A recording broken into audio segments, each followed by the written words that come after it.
Hola, mi nombre es Flavia y estamos nuevamente en ¿De qué hablamos cuando hablamos de política?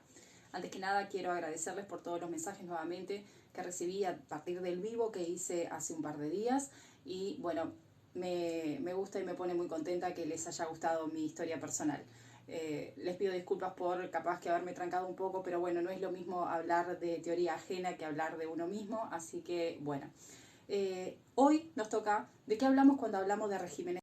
Para comenzar con la explicación de regímenes de gobiernos, vamos a ver cómo es que se caracterizan para poder analizar qué es cada uno de los diferentes regímenes. Lo que voy a puntualizar en este caso y lo que vamos a ver son los regímenes políticos en democracia. Más adelante vamos a tratar los que no son típicos de gobiernos democráticos, como los autoritarismos o los totalitarismos. Entonces, la primera caracterización que se hace es en cuanto a la legitimidad. Esto significa el cómo se votan o cómo llegan al gobierno. Entonces, tenemos dos opciones, que es una es elegida directamente por la ciudadanía y la otra es elegida por el Parlamento. La segunda caracterización que se hace es con respecto a el cómo se conforma el Poder Ejecutivo. Tenemos una sola persona, en el caso, por ejemplo, de los presidencialismos en el que hay un solo presidente, o también podemos tener un poder ejecutivo compartido entre un jefe de Estado y un jefe de gobierno, o una situación de colegiado en el que son varias personas las que gobiernan en el poder ejecutivo. La tercera caracterización es con respecto a las relaciones entre las instituciones del poder legislativo y el poder ejecutivo. Entonces, el primer régimen de gobierno que vamos a tratar, y es el más antiguo que existe, es el régimen parlamentarista. Este régimen es típico de los gobiernos de Europa generalmente, aunque hay algunas partes, algunos países de África y algunos países del resto del mundo que tienen este tipo de régimen, que se supone, o en la teoría indica que es el más estable de todos. Entonces, en cuanto a legitimidad, el jefe de gobierno es elegido por el Parlamento, es decir, la ciudadanía lo que hace en las elecciones es elegir a sus representantes al legislativo, que puede ser bicameral, senadores y diputados, o de una sola cámara, y el Parlamento es el que elige al jefe de gobierno. Podemos tener una instancia de jefe de gobierno y jefe de Estado. El jefe de Estado generalmente la función que tiene es de representación, de relaciones externas o internacionales, y además suele ser el general de las Fuerzas Armadas del país. Tenemos, por ejemplo, sistemas de monarquías parlamentarias, como es el caso, por ejemplo, de España, o también repúblicas parlamentarias, como sería el caso de Francia. ¿Cuáles son las características en cuanto a el tipo de cómo se conforma el Ejecutivo? Bueno, tenemos esto mismo, que pueden convivir entre un jefe de Estado y un jefe de gobierno. El jefe de gobierno, como decíamos recién, es elegido por el Parlamento. El Parlamento generalmente lo que hace es compartir el mismo partido político del jefe de gobierno que elige. Entonces, el jefe de gobierno tiene mayoría parlamentaria y por eso tiene el apoyo, y mientras tenga la confianza del Parlamento va a seguir en el poder. Lo que comentaba anteriormente es que en este tipo de sistema no hay una legislatura fija, es decir, en el caso de América Latina, en el que estamos acostumbrados al régimen presidencial, hay un periodo de entre 4 o 5 años de legislatura. Esto no sucede en los parlamentarismos, sino que hay un tiempo indeterminado. Entonces podemos encontrar jefes de gobierno que duren semanas, duren meses o duren años, como por ejemplo Merkel, que estuvo en el poder más de 15 años. Con respecto a la relación que hay entre el poder ejecutivo y el poder legislativo, bueno, en este caso, como el poder legislativo es el que elige al jefe de gobierno, el jefe de gobierno le debe la accountability al Parlamento. Esto significa que es responsable ante el Parlamento de sus acciones, y el Parlamento puede destituirlo en cualquier momento. No solamente al jefe de gobierno, sino también a todo su gabinete, es decir, a sus ministros, que también son elegidos por el Parlamento. En la segunda instancia, el segundo tipo de gobierno que tenemos, de régimen de gobierno, es el presidencialismo, que es el que conocemos nosotros en América Latina. En este caso, el presidente que sería nuestro jefe de gobierno y jefe de Estado, está unificado en una sola persona y es elegido directamente por la ciudadanía. En este caso no tiene ningún tipo de responsabilidad o accountability, no tiene que rendir cuentas al Parlamento y el Parlamento no puede destituirlo.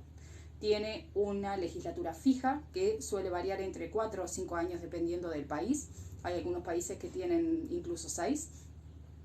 Y lo que sí tiene es una rendición de cuentas más directa con la ciudadanía porque su base electoral, las personas que lo votan, son las que le piden rendición de cuentas. En cuanto a el poder, la relación entre el poder ejecutivo y el poder legislativo, hay una separación clara de poderes, aunque vamos a ver ahora entre las ventajas y desventajas que sucede a veces que los presidentes tienen una especie de superpoderes porque tienen esa potestad de veto sobre determinadas leyes y decisiones del Parlamento, pero están separadas y funcionan como contralor un poder en el otro. Esto no sucede en el parlamentarismo, en el cual el Parlamento lo que hace es elegir y gestionar a el jefe de gobierno. En este caso, en los presidencialismos sí hay un tema de control entre los dos diferentes poderes. Entonces, como les decía al principio, el parlamentarismo se suele estudiar como el régimen político más estable. ¿Por qué? Porque hay una mayoría en el Parlamento que es la que elige al jefe de gobierno. Eso hace que se genere una estabilidad y en el caso de que el jefe de gobierno sea una persona impopular o haya algún tipo de crisis en el sistema político, pueden automáticamente quitarlo del poder y poder elegir un nuevo jefe de gobierno. Entonces no hay que esperar los 4 o 5 años de periodo de legislatura para volver a tener elecciones y volver a tener un nuevo jefe de gobierno. Eso hace a la estabilidad del sistema político, además de que hay una óptica de gobernanza. ¿Esto qué significa? La mayoría es del mismo partido político. Entonces es difícil que haya bloqueos en cuanto a las políticas. Todos van a estar de acuerdo de lo que quieren hacer y cómo quieren hacerlo, y las cosas se van a votar y van a ir saliendo. En el caso de los presidencialismos puede suceder que el presidente gobierne con no mayoría parlamentaria y en ese caso las cosas que el presidente quiere implementar no van a ser sacadas adelante por el Parlamento porque no logra tener mayorías o generar coaliciones, y por ese motivo la gobernanza se hace un poco más difícil y se suponen estos bloqueos. Además, una de las contradicciones que encuentra uno de los autores clásicos que manejamos, que es Linz, es esto del superpoder que a veces tienen los presidentes. Eso significa que los presidentes tienen poder de veto.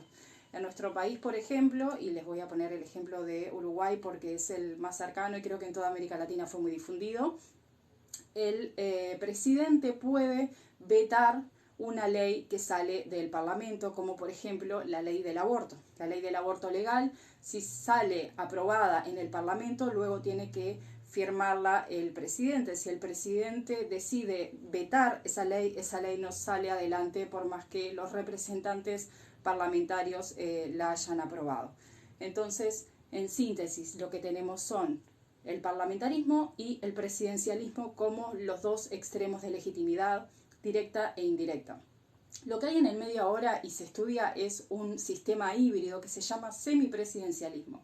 ¿Qué es esto? Hay una figura de presidente que es votada directamente por la ciudadanía, pero además en las mismas elecciones en las que las personas, los ciudadanos, votan a los diputados y senadores, el Parlamento elige un jefe de Estado. Entonces, el Poder Ejecutivo va a estar repartido entonces en dos cabezas que van a repartirse sus funciones, que son el presidente elegido por la ciudadanía y el jefe de Estado o Gobierno que elige el Parlamento. La parte positiva de esto es que pueden balancearse o elegir a cuál tipo de régimen se quieren acercar en torno a las circunstancias que hayan en el momento. Entonces, si quieren acercarse a un sistema de mayor gobernanza y tener mayoría, van a intentar acercarse más al régimen parlamentario y por lo tanto el Parlamento va a tener una función crucial en cuanto a las decisiones políticas, o si por el contrario se necesita un poder ejecutivo fuerte, entonces va a acercarse más a un sistema presidencialista y el presidente en este caso cuenta con una base legítima mucho más fuerte, tiene una popularidad importante y un apoyo importante a nivel ciudadano, y esto es lo que hace que se maneje un poco más flexible el tipo de régimen. Así que bueno, espero que les haya quedado claro. Es bastante sintético, está muy resumido, hay mucho más que contar con respecto a esto, pero por lo menos para que más o menos sepan por qué algunos países tienen presidente, por qué otros tienen primer ministro, qué es un jefe de Estado, qué es lo que hace un rey cuando en realidad no hay una monarquía, y bueno, esas cositas que a veces vemos por ahí y no entendemos mucho cuál es la diferencia. Es un pequeño acercamiento. Bueno, los espero aquí la semana próxima con otro tema. Les voy a pedir que compartan, les voy a pedir que me den like y que me sigan preguntando cositas para poder generar contenido. Muchas gracias.